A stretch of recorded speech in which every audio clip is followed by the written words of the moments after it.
Hi, I'm Reinke, a certified tech and shop coordinator with REI Co-op, and we're here today to talk about assembling your new bike. For this demonstration, I'm going to use a mountain bike, but the techniques we cover will apply to a variety of different kinds of bikes: road, hybrid, and even kids. There are 5 steps to assembling your new bike. First, we're going to get everything out of the box and unpack it. Then we'll install the handlebars, the seat post, the front wheel, and the pedals. Before beginning to unbox your bike, we want to make sure that we have a few things on hand. The first is a multi-tool, which includes a 4, 5, and 6 millimeter hex key, or Allen wrench, and that should be included with the parts in your new bike. Other tools you'll likely need for assembly that aren't included in the box are an adjustable wrench or a 15 millimeter open-ended wrench for installing pedals if they're included, a pair of scissors or set of cutters, Phillips, flathead screwdriver, and a bike pump. If the bike you're assembling is a mountain bike with air suspension, you'll also need to have a shock pump to set that up. If you're assembling certain kids' bikes, it's also nice to have a 13 and 17 millimeter open-ended wrench. The first step is taking the bike out of the box. Now, as you go through this, we want to hang on to the outer box. That's going to come in handy later.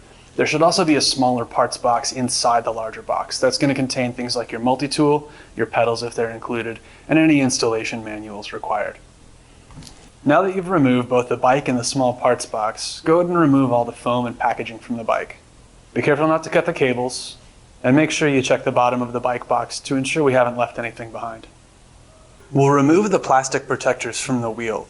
When we do this, it's important to make sure that you don't touch that disc brake rotor with your fingers. The natural oil in your skin can contaminate the rotor and lead to excessive noise or a diminished braking performance. Next, we're going to install the handlebar.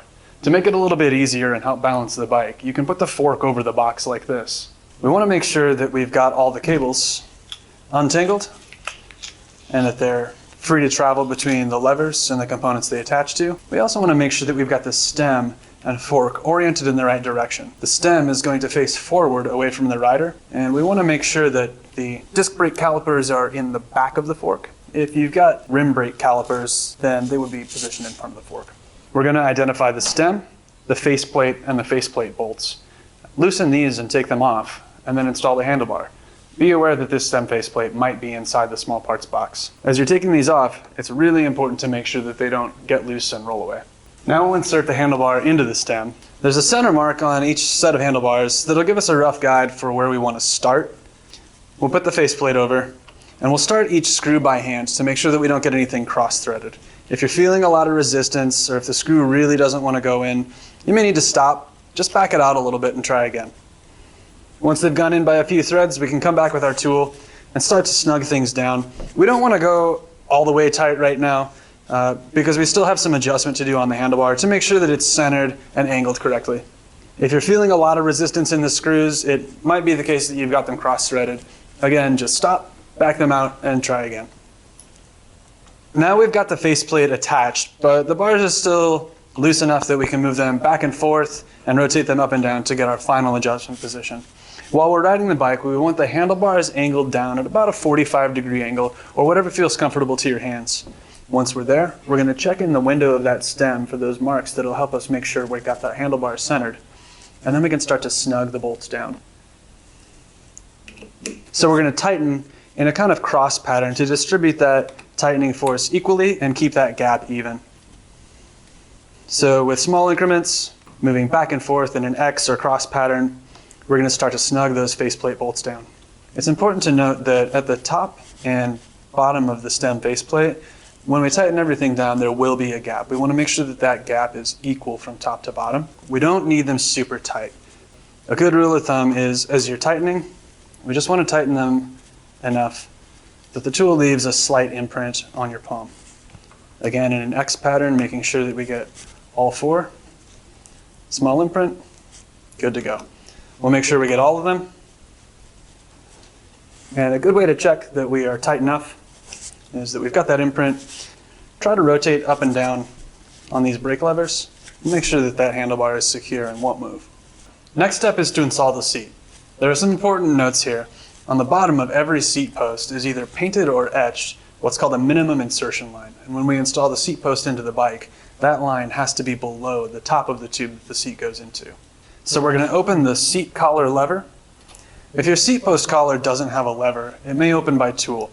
you'll find that there will be a fitting on one side or the other for a 4 or 5 millimeter Allen key. We'll insert the post into the frame, making sure we get past that minimum insertion line, and close the lever.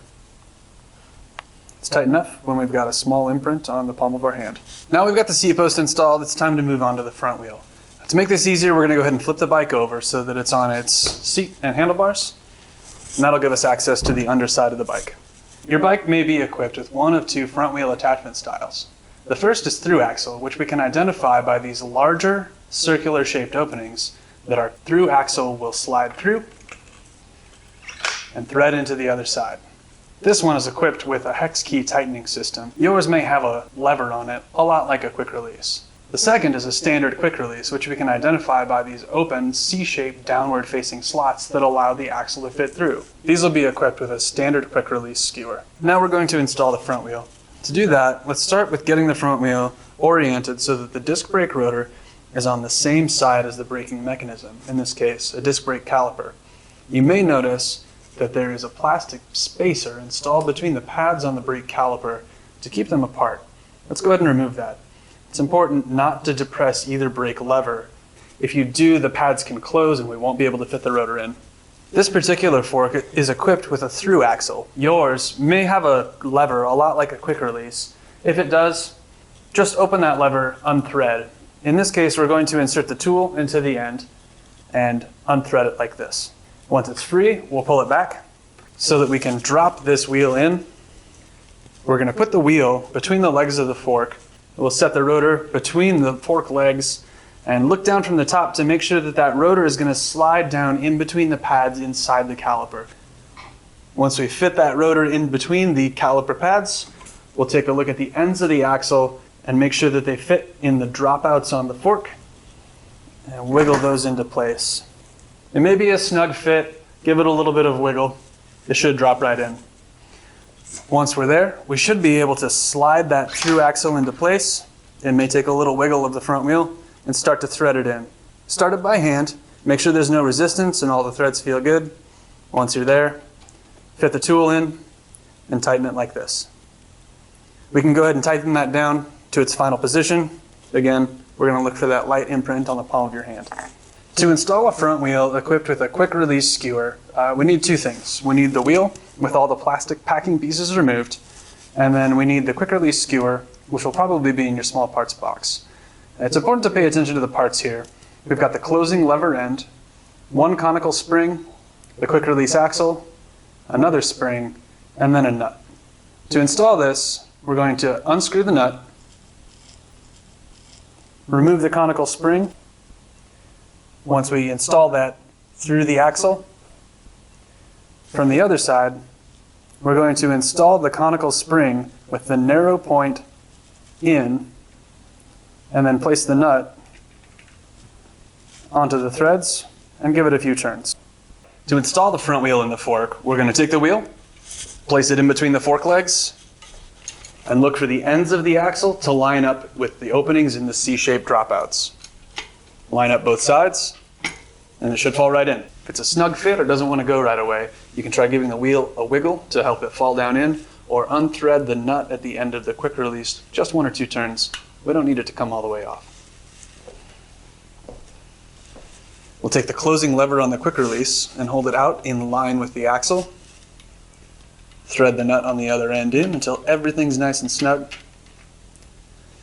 Then we'll take the folding lever and move it into a position where when we fold it closed, it's going to be in line with, but not in contact with the leg of the fork. We want to make sure that this is nice and snug so that the wheel doesn't go anywhere. We should need to push that closed. We'll double check that it's not going to come open, and you're good to go. Once we get the front wheel installed, we need to make sure that we close the brake system. This is a V-brake system that's common on a lot of kids' bikes and hybrid bikes. To close that up, we're going to flip over this catch lever so that it's in line with the cable, and we're going to pull on this J-bend to fit the narrow part of this cable down through the notch in that catch lever. We might have to pull kind of hard and push it to fit down through, but once it sits, you'll see the end of that J-bend protrude through the end of the black lever. We'll fit the dust cover over the tip. We'll actuate the brake lever a few times to make sure that everything's working properly and we're getting good lever response. The next step is installing the pedals. It's really important to note here that left and right pedals are different. The threads on the pedal spindles face different directions and need to go on a certain side of the bike. The left pedal is going to go under your left foot while you're riding the bike, and the right pedal under your right foot while you're riding the bike. And if it helps to remember, the right pedal is going to go on the side of the bike that has the derailleur, gears, and all that stuff going on. There may be a few ways that the pedals are marked to help differentiate between left and right. There could be an L and an R stamped on the end of the pedal spindle. You may see a sticker somewhere on the body of the pedal, or it may not be marked. Now, if the pedal spindle doesn't have an L or an R stamped on it, and if there's no sticker to tell us which is which, then we're going to take a really close look at the pedal spindle threads to see which way they angle. On the left pedal, these threads will angle up and to the left. On the right pedal, they'll angle up and to the right. The difference could be very minor, so it's important to pay close attention because this is really important when we're ready to install the pedals. Now that we've identified left and right pedal threads, we can go ahead and install. We'll install the left on the side that doesn't have gears, the right on the side that does. We also want to check either zip tied to the ends of the crank arms or maybe in your small parts box. There could be pedal washers which would need to fit over the threads on the pedal spindle and around the flange at the base. The other important thing about thread direction and identifying the difference between left and right is that the pedals are going to thread in different directions. The left-hand pedal has left-hand threads, so it's going to thread in counterclockwise. We'll start with the pedal spindle flush and in line with the crank arm. We can begin to thread it in counterclockwise by hand. If you're encountering resistance, stop, back it up, try again. Once we've got that most of the way in by hand, we can go ahead and use a wrench. That's a 15mm open-ended wrench or a pedal wrench. Now, it's important to note here that the head width of some wrenches may be a little bit too thick to be able to tighten down and then be able to pull out of the narrow gap between the pedal and the crank arm. So if you run into trouble there, go to REI.com and pick up a pedal wrench. It'll save you a lot of trouble. The other important note is that we don't need this to be as tight as we can possibly get it. If we use all of our strength and crank on these threads, we risk pulling the threads and stripping the threads between the crank arm and pedal spindle. So we just need this good and very snug. We've got the left installed. We can move on to the right. This right side pedal has right-hand threads, and so it's going to thread in clockwise, opposite of the left side. We'll do the same thing. We'll start with it inline and flush and start threading in by hand. If it feels like it's going in sideways or giving you a lot of resistance, stop, back it up, try again. Once we get most of those threads in, with our 15mm open-ended wrench or pedal wrench, we'll finish the job and tighten those down. All right, that's it. Now we've got all of our components installed. We're just gonna flip the bike back over, make sure everything's secure, and then you'll be ready to ride. We can start with the stem faceplate and the bolts that we tighten there. Make sure we've got them all tight. We can check the security of the handlebar by supporting the front wheel between our legs. Try and rotate, try and push, and make sure that that bar is not gonna move. We'll do the same thing with the seat. Support the rear wheel between our legs, give it a push, make sure it's not gonna move. We'll double check the pedals.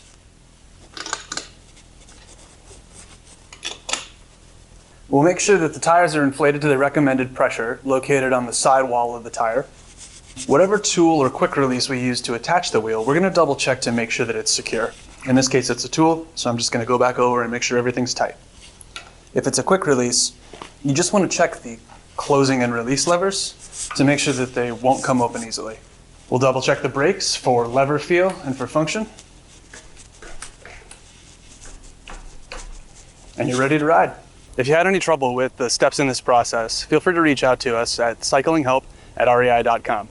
We've got a team of expert technicians who will be happy to answer any of the questions that you might have. Thanks. Let's go.